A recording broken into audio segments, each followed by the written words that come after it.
was the Wakefield try, though. The Ben James Bishop try, where it was basically a sprint finish to see who could get there first. That was really cool. I remember seeing that in a Wigan Cast game, a midweek rearranged game, but back in the first year of the Super 8s, on a wet night, but that was in like June or something, maybe. But it was just as wet as Thursday night. And yeah, I thought it was a really interesting tactic and a really neat ploy. Well, it obviously spotted that I presume Truman was defending. He was defending at fullback still. Yeah, he was, but it was. But he was in the line, wasn't it? He was quite far up, and also the winger out there, the Tom Johnson and Bill Tupu. Now, Bill Tupu's a big unit, slow to turn around, and Tom Johnson was defending quite high up. So everyone was not. No, sorry, that's their team, not the other side. Jake Webster, wasn't it? Sorry, he's the big unit. Greg Minikin. Points stands. Greg Minikin was defending quite high up. Was that the right side? I'm all over the show here. No, it was the Shenton Clare side, weren't it? Yeah, it was the Shenton Clare side. Right, I've talked about every combination that could possibly be on the field. It was definitely the Shenton Clare side because it was James Clare that had got to that wasn't edging his bets at all on the space behind him. Well, it's one of those things, isn't it? You know, in when the conditions are like that underfoot, it's always harder, no matter how big you are, to turn round. You know, Ben Jones Bishop just had to run in a straight line, and you're throwing in an experienced player at fullback, and you're gonna get him maybe not in quite the right position. Yeah. I mean, it was a great try. It was visionary. It was probably it was certainly obviously the best thing that Trey managed to do during the game. Obviously, kind of, you could say that kind of Cass controlled, although they weren't particularly spectacular, they kind of controlled it. You know, obviously Gale's drop goal was very smart. You know, they completed 11 out of 12 sets in the first half. You know, in the weather, you can't really argue with that kind of completion rate. You know, you're doing enough of the right things, even though you're not, you know, the game doesn't necessarily lend itself to being spectacular. You're doing the right thing, aren't you? And do you know what? I'll jump to the stats because of the point you make there. So in a game where both sides only made one break and less than 1,100 metres each, which is very low, it was Wakefield who weren't able to handle the conditions as well because they made 15 errors to Castleford's 7, and that was the only real stat that separated the two sides. Now, obviously, Castleford scored their try in the first quarter of the game. Yeah. So, and that was pretty neat work. And look, kind of like last year's cast with Matt Meakin running that tight in line, then switching to run out quite quickly, very very Meakin 2017-esque. So because you got an early lead in those sort of conditions, it then puts the onus on the other team to perform well, and they looked hesitant. And then made errors off the back of the hesitancy as well. So, like you say, the completion for Castleford was really high, but for Wakefield, not so. Not so good. Do you have anything else on this one, or shall we roll on to Friday's game? Should we do let's do the winners and losers from this one in terms of individuals. I forgot about that part. Mike McMeekin with one try, 48 tackles, 13 of those were marker tackles and 5 tackle busts. Grant Millington with 136 metres, Matt Cook with 125 metres, and Junior Moores with 111 metres. So the big units working really hard for Cass in conditions that demanded that of them, really. In terms of the losing side, Bill Tupu, 145 metres. Tinnerau Arona, 50 tackles, 14 of those were marker tackles. He's a hard-working player. That is a heck of an effort. And Matty Ashurst, 47 tackles, 11 marker tackles too. Very good. So Good Friday, traditional derby game, and actually I think the Salford game kicked off first, but in my rundown order I've got the Hull KR versus Hull FC game first, so that's what we're going with.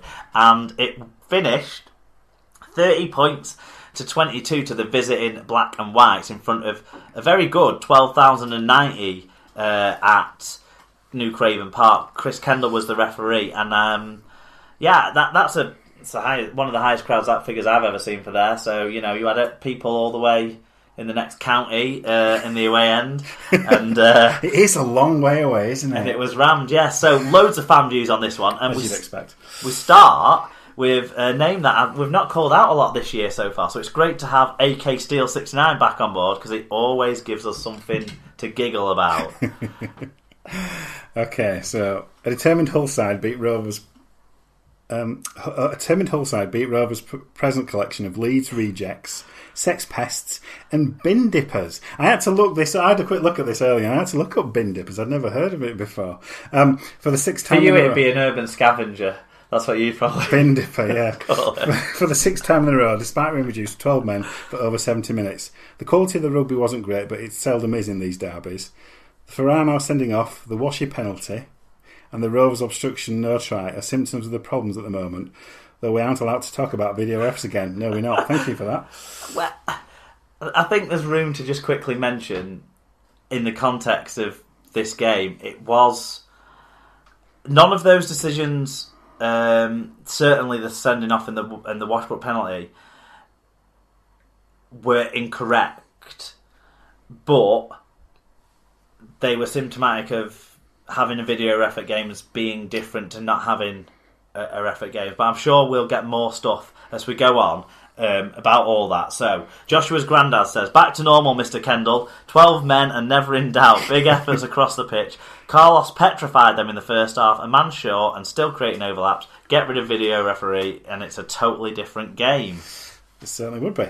Adam Conley, so at Adam Conley 87. What should have been a great game, ruined by a referee out of his depth.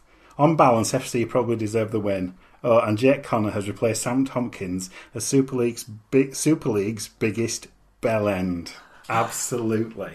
Tom Ayres Mason said, honestly, I thought Hull played very well, and after the sending off, I thought Josh Griffin had his best game for Hull FC, while Hull KR's attacking decisions were very abject, to say the least. Chris Kendall had the chance to prove he was a good referee yesterday, but failed miserably. Not a classic in terms of quality, but the entertainment was there.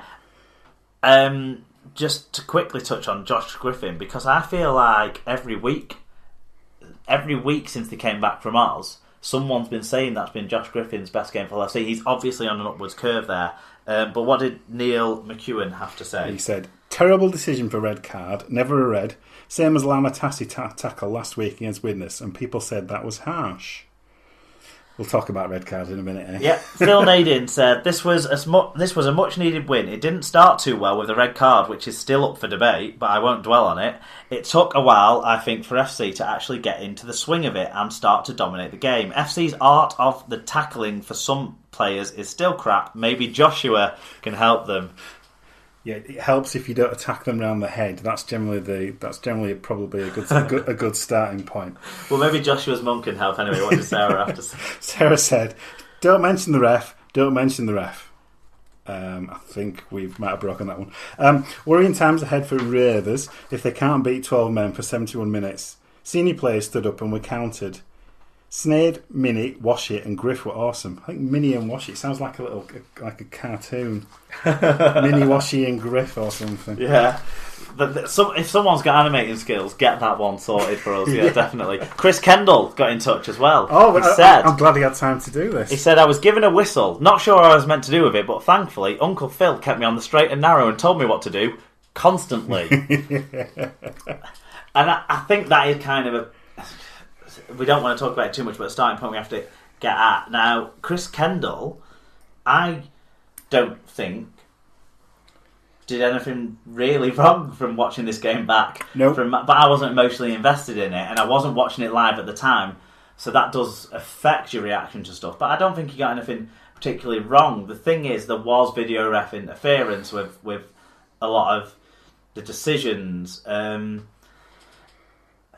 Either we accept that TV games will be refereed slightly differently, and if you do leave your feet and put your shoulder directly into the chin of an opposition half a second or a quarter of a second after the ball's been passed, yeah, then it's going to be a red card in a televised game, whereas it's probably going to be a ban after having a look at it over them on a Monday night, Tuesday morning, for a non-televised game. And if we accept that and move on from that, then that's okay. The other option is get rid of the video referee altogether, or let them get involved as much as they want, like they did in this game.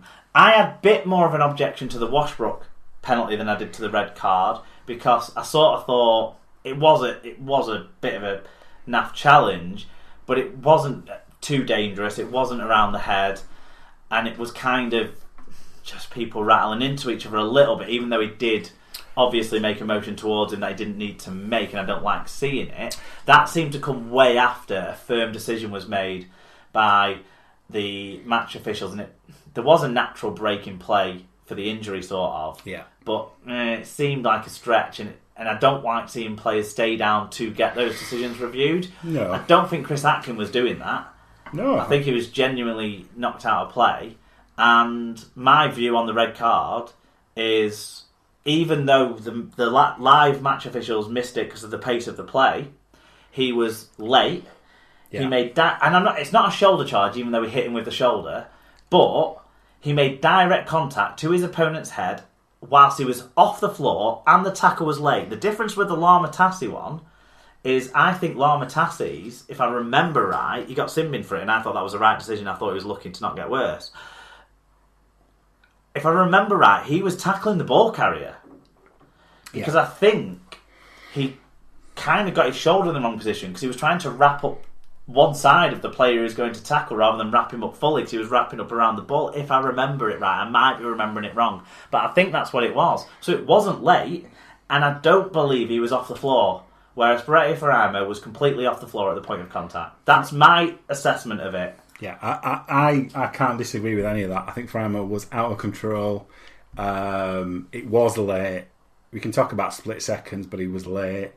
The ball had gone. The player had released the ball. He was relaxing. He couldn't protect himself. This was the key thing. He was in a, without going back to NFL kind of things, he was defenseless in that sense. Yeah. The ball had gone. He was in a position where he couldn't brace for the impact, and he was hit high. And in my opinion, it was definitely a red card. Yeah. Every day of the week, that's a red card. Because I wouldn't want to see that slipping in as no. It's fine. It's fine. You can make direct contact with the head, but he was just a fraction of a second late. To me, the worst thing of it too was the fact that he jumped into the contact. He left his feet, and that seems to me more like an aggressive act. And when you're doing that, you've got to time it right. Yeah. If you're going to do something that aggressive, you've got to time it right, in my view. But, maybe I'm soft. I don't know. Let's talk about the more exciting, positive things and sort of skirt around the video referee situation, because Adam Quinlan knocked the ball for my money attacked the arm, rather than attacking the ball. Bit of a strange one. Very, very tough call on the Tuli Talanoa fingers in touch one, so I think he had to stay with the on-field on that one. Yeah. And then obviously the other refereeing decisions that were missed were the forward passes, which I don't know how much you blame the touch judges versus the referees for, but that wasn't great. But none of that affected the overall outcome of the game, and the overall outcome of the game was more affected by two excellent performances in the centres from Josh Griffin and Carlos Tumavave. The whole listeners have already picked those two out. Yeah. And the other player who the second half of the game was shown on the screen. First half I listened to on the radio on the car driving to the Good Friday derby at Saints. The second half was shown on the big screen, or most of it was. And every time I looked up, Jamie Shaw was getting in and around someone, just with great footwork, great pace, constantly making it so that the Rovers had players on the floor.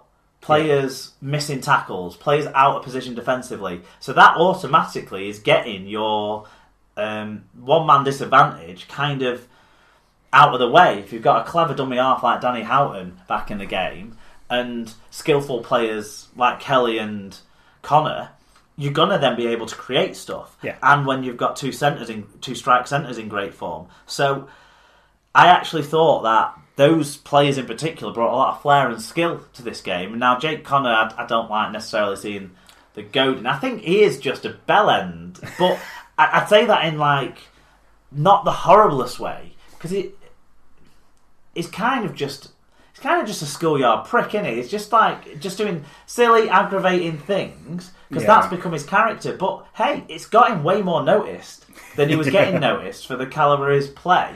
And he is backing it up by performing quite well, but he is a bell end. Yeah, I mean, I would have liked, this is the thing, you always call back to kind of other things you see.